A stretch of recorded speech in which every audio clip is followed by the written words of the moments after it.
De plastic poeder krijgen zo'n juster net meer vergees bij de bordskippen. Winkels binnen verplichten om yield te vreten voor zijn tas. De maatregel is betocht om de grutte vergriemerij van plastic en milieuversmorging te gaan. Wilt u een tasje omheen of gaat het zo mee? Ik neem hem zo mee. Oké, prima.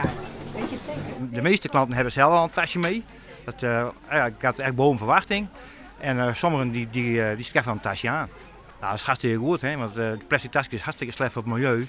En dit is, je hoort de klanten ook allemaal zeer positief op reageren. Die zijn het er allemaal heel erg mee eens. Ik heb er niet een verkeerd woord nog over gehoord. Net alle plastic is verbeen. Poetsjes voor etenswaren mooi nog wel, maar de grutte plastic tas, daar wil het kabinet van af. Mensen die het vergeten een eigen tas mee te nemen, kunnen een exemplaar keepje om die letterwet te broeken. 2016, goede voornemens, toch?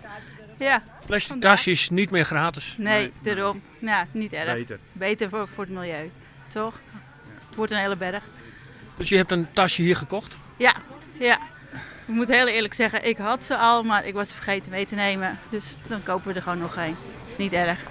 Het is voor publiek en winkels nog wel even wennen aan de nieuwe regel. Zo hoeft de klant bij het grote kledingconcern Sting nog net voor een plastic tas te betalen.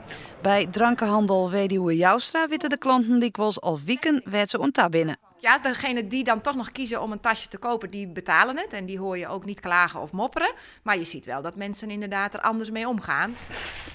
Nou, kijk er even neer. U heeft een eigen tasje, zie ik. Ja. Perfect. Dankjewel hè. Kijk eens, fijn weekend. Tot ziens. Tot ziens.